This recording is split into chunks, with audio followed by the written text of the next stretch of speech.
Assalamualaikum warahmatullahi wabarakatuh. Kembali lagi bersama saya Arbi Ramadan. Kali ini saya akan memaparkan sejarah arsitektur dunia. Tugas ini untuk memenuhi mata kuliah media sosial yang dibimbing oleh Bapak Purnama Syahrial Pradini STMT. Sejarah arsitektur dunia. Pasca revolusi industri adalah salah satu bentuk dari kebudayaan yang lahir dan berkembang seiring dengan peradaban manusia diwariskan secara turun-temurun. Perkembangan arsitektur memiliki sejarah yang amat sangat panjang. Ketua peradaban manusia dalam video kali ini, kita akan membagi evolusi arsitektur ke dalam 7 bagian yang dianggap paling berpengaruh dalam perkembangan arsitektur dunia. Yaitu yang pertama, arsitektur Mesir Purba. Yang kedua, arsitektur Mesopotamia. Yang ketiga, arsitektur Romawi dan Yunani. Yang keempat, arsitektur abad pertengahan. Yang kelima, arsitektur Barok dan Rokoko. Yang keenam, arsitektur elektrik dan neoklasik.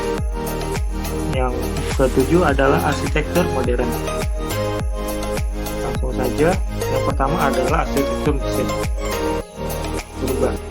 Arsitektur Mesir Purba adalah peradaban kuno yang berpusat di dekat hilir sungai dan sudah ada sejak tahun 3150 sebelum Masehi. Sebagian besar orang Mesir Purba tinggal di rumah kecil yang dibangun dari bata lumpur dengan tiang kayu untuk menopang atap dasar dari lumpur. Meski begitu, dalam hal bangunan keagamaan, peradaban Mesir kuno menciptakan banyak bangunan kompleks yang luar biasa dengan dimensi yang monumental, seperti piramida, sphinx, dan lain-lain.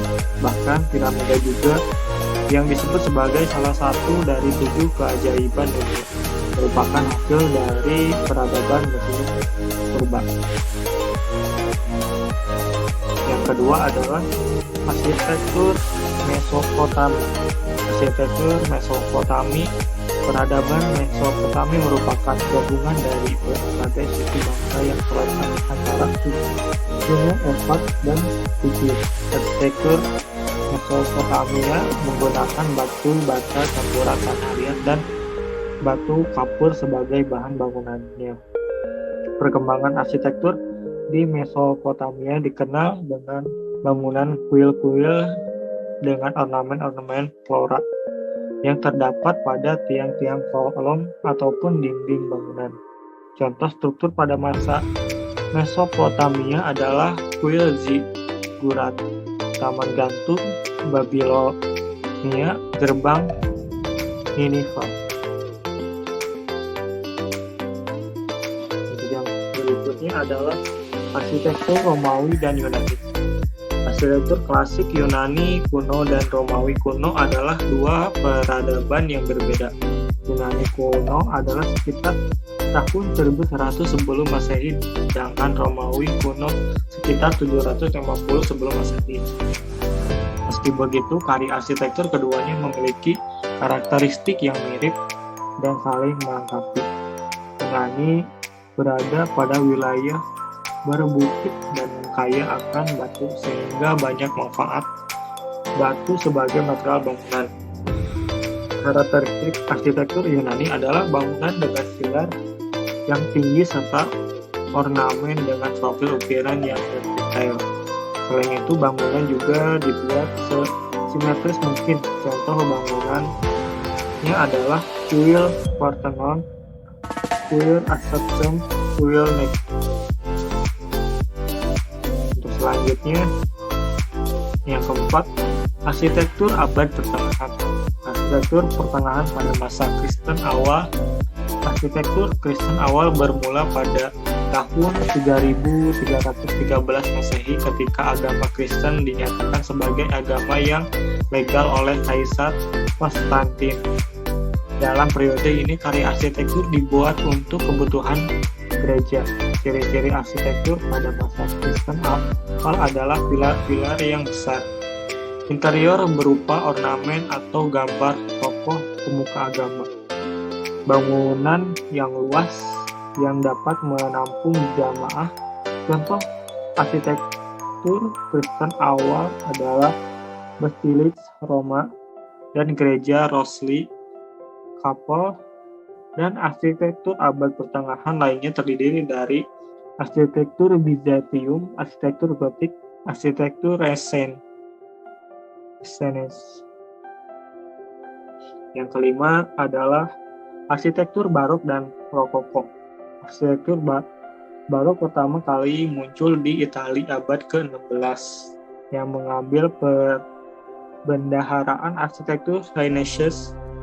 Arsitektur Barok ditandai dengan karya arsitekturnya yang berlebihan, dramatis, dan lepas dari aturan. Contoh penggunaan arsitektur ini adalah Treville, Fontaine, dan St. Peter's Square.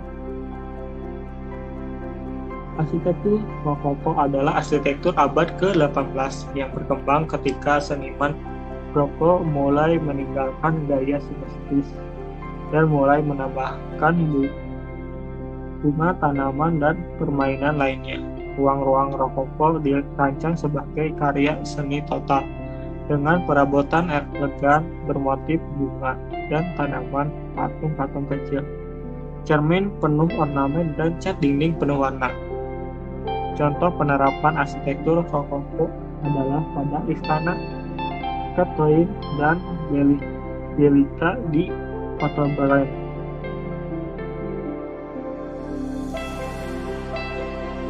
Untuk yang keenam, arsitektur elektrik dan neoklasik.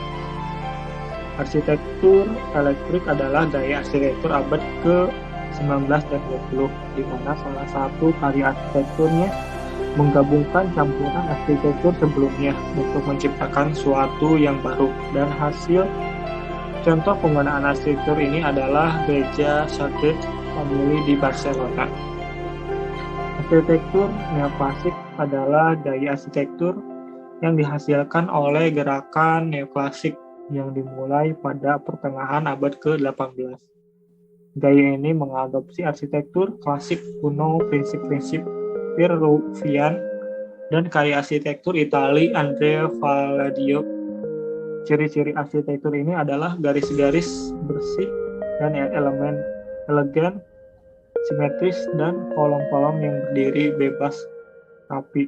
Contoh penerapan arsitektur neoklasik adalah pada bangunan Brandenburg dan La Madeleine.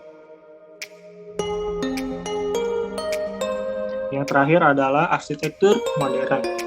Arsitektur modern adalah istilah arsitektur yang ditunjukkan untuk gaya arsitektur yang muncul pada paruh pertama abad ke-20. Karakteristik arsitektur modern adalah bangunan yang simpel, bersih, dan fungsional. Contoh penerapan arsitektur modern adalah bangunan berkeliling rata, lebar, alus, center, dan galaksi level Beijing karya Zaha Hadid. Itulah sedikit pembahasan tentang sejarah arsitektur dunia.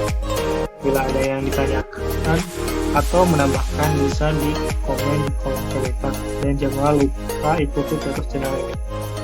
Terima kasih, salam arsitektur.